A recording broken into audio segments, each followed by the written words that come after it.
Assalamualaikum warahmatullahi wabarakatuh. Salam sejahtera untuk kita semua. Shalom, Om Swastiastu, Namo Buddhaya, Salam Kebajikan. Saya Mauren Benaya Emmanuel Susanto dengan NIM 205200236 kelas D1. Sini saya akan menjelaskan tentang sistem peradilan, alat bukti, dan hak korban.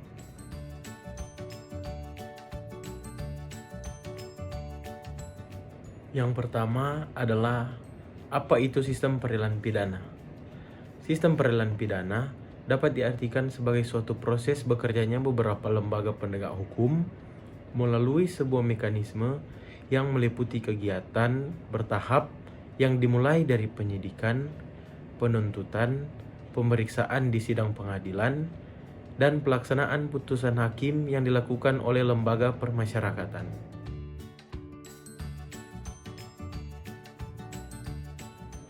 Yang kedua adalah tujuan sistem peradilan pidana. Tujuannya adalah yang pertama, untuk mencapai keadilan bagi masyarakat. Yang kedua, mencegah masyarakat menjadi korban kejahatan. Yang ketiga, menyelesaikan kasus kejahatan yang terjadi sehingga masyarakat puas bahwa keadilan telah ditegakkan dan yang bersalah dipidana. Yang keempat, mengusahakan agar mereka yang pernah melakukan kejahatan tidak mengulangi lagi kejahatannya karena konsekuensi yang telah diberikan.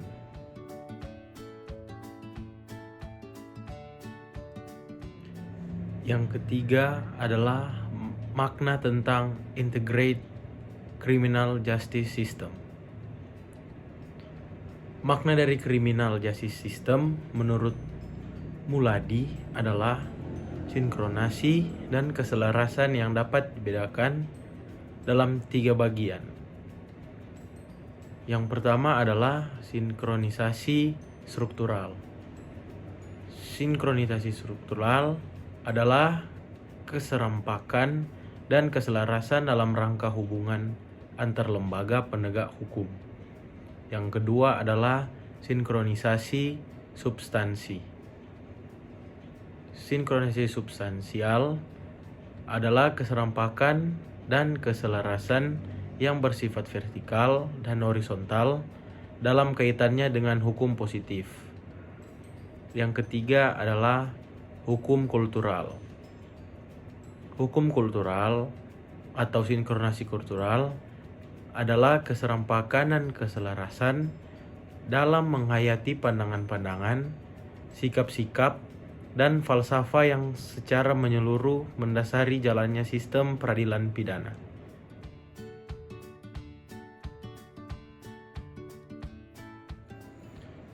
Yang selanjutnya adalah Crime Control Model. Apa itu Crime Control Model?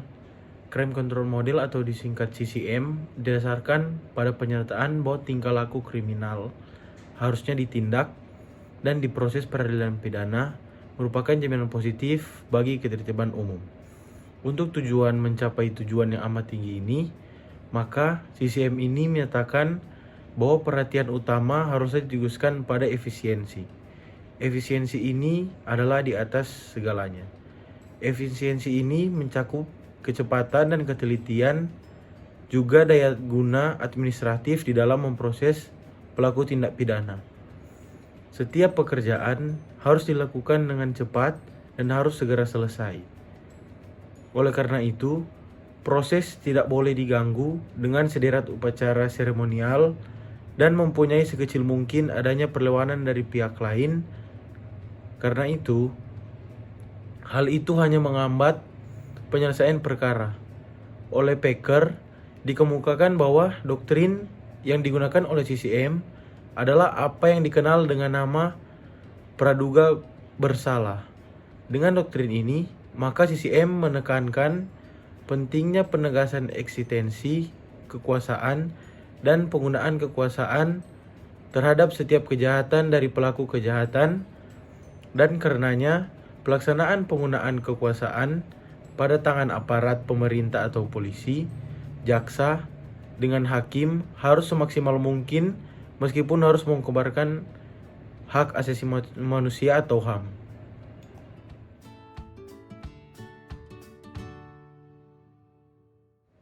Selanjutnya adalah due process model. Apa itu due process model? Model ini merupakan reaksi terhadap CCM tadi atau crime control model. Pada hakikatnya, menitik beratkan pada hak individu dengan berusaha melakukan pembatasan-pembatasan terhadap wewenang penguasa.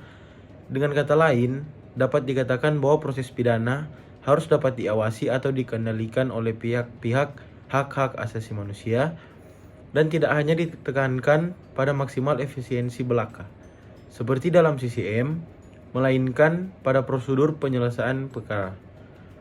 Pembatasan terhadap kekuasaan pemerintahan ini mencerminkan ideologi atau cita-cita due process model yang mengandung apa yang disebut dengan cita-cita kesewenang-wenangan.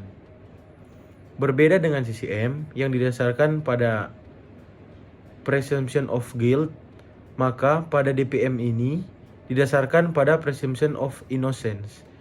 Sebagai dasar nilai sistem peradilan, oleh DPM dituntut adanya suatu proses penyelidikan terhadap suatu peradilan oleh DPM. Dan ini juga dituntut terhadap suatu kasus secara normal atau formal dengan menemukan fakta secara objektif di mana kasus seorang tersangka atau terdakwa didengar secara terbuka di muka persidangan. Dan penilaian atas tuduhan penuntut umum baru akan dilaksanakan setelah terdakwa memperoleh kesempatan sepenuhnya untuk mengajukan fakta yang membantah atau menolak tuduhan kepadanya. Jadi, yang penting ialah pembuktian dalam pengadilan dengan tuntutan bagaimana akhir dari suatu proses terhadap suatu kasus tidak begitu penting dalam DPM.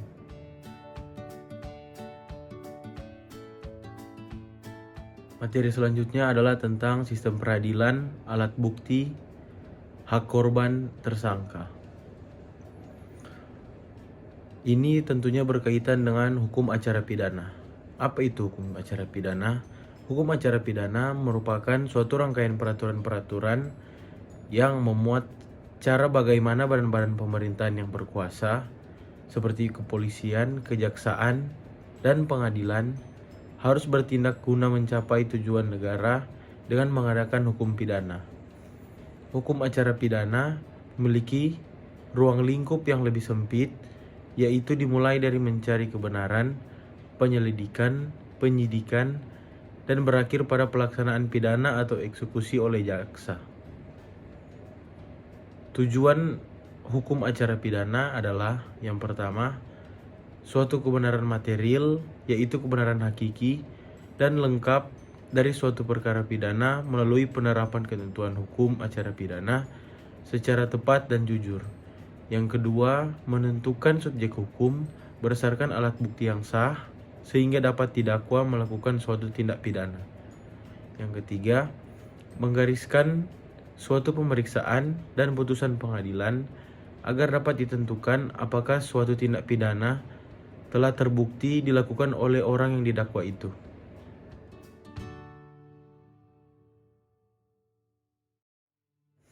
Selanjutnya adalah pembuktian dalam perkara pidana. Penelitian dan penggunaan nalar atau akal sehat terhadap semua keadaan atau keterangan untuk mendapatkan kepastian bahwa suatu tindak pidana benar terjadi dan terdakwa memanglah bersalah melakukan tindak pidana tersebut.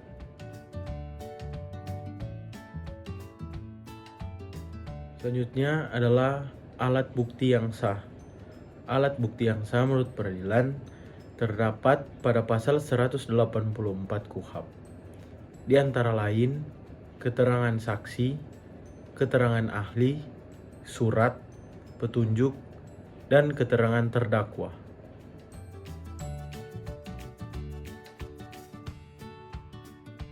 Selanjutnya adalah pengertian saksi. Pengertian saksi ini terdapat pada pasal 1/26 KUHP.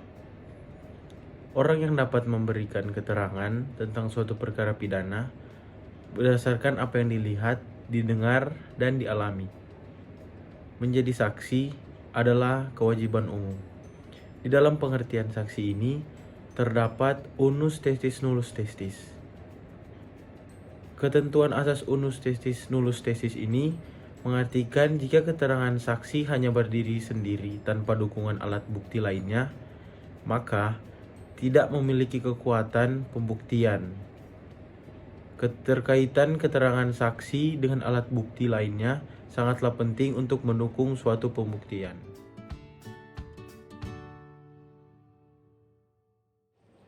Selanjutnya adalah pengecualian saksi. Yang pertama, mempunyai hubungan keluarga dengan terdakwa, kecuali pada pasal 168 KUHP, bersedia, persetujuan PU, dan terdakwa.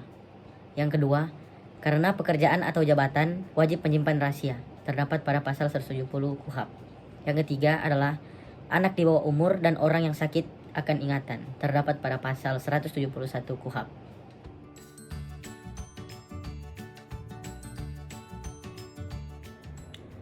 Selanjutnya adalah keterangan ahli. Keterangan ahli terdapat pada pasal 1 butir 28 KUHP. Keterangan yang diberikan seorang ahli yang memiliki keahlian khusus tentang hal yang diperlukan untuk membuat terang suatu perkara pidana. Pada pasal 186 KUHP, apa yang seorang ahli nyatakan di sidang pengadilan. Pada pasal 120 KUHP, keterangan seorang ahli yang memiliki keahlian khusus tentang suatu hal, berupa keterangan menurut pengetahuannya.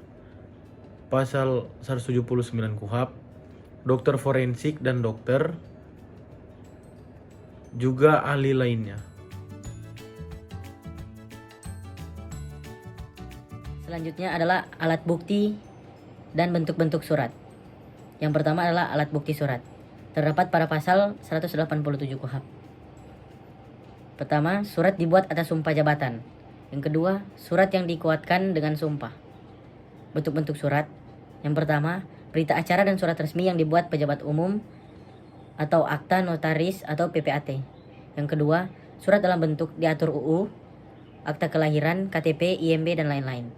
Yang ketiga, surat keterangan dari ahli. Yang keempat, surat lain yang hanya berlaku jika isinya ada hubungan dengan alat bukti lain.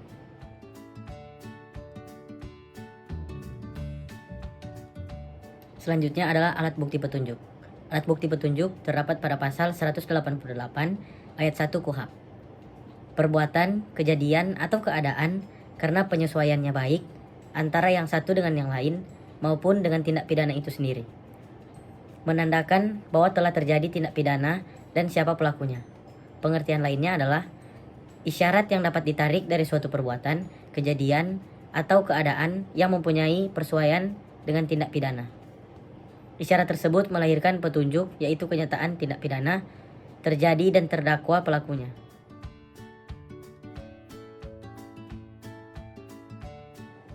Selanjutnya adalah cara mendapat petunjuk.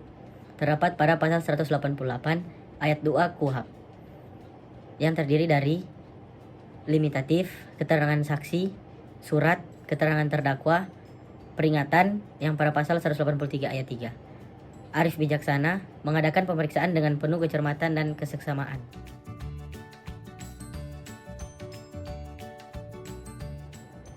Selanjutnya adalah keterangan terdakwa.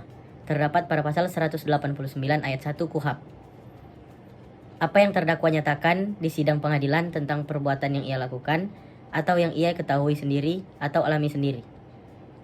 Pada pasal 189 ayat 4 KUHP, keterangan terdakwa saja tidak cukup untuk membuktikan bahwa itu kesalahannya.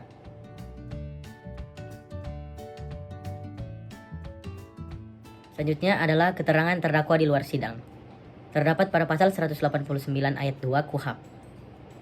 Dapat dipergunakan untuk membantu menemukan bukti di persidangan dengan syarat sepanjang mengenai hal yang didakwa kepadanya didukung alat bukti yang lain. Sekian presentasi dari saya. Jika ada salah kata, saya meminta maaf. Terima kasih.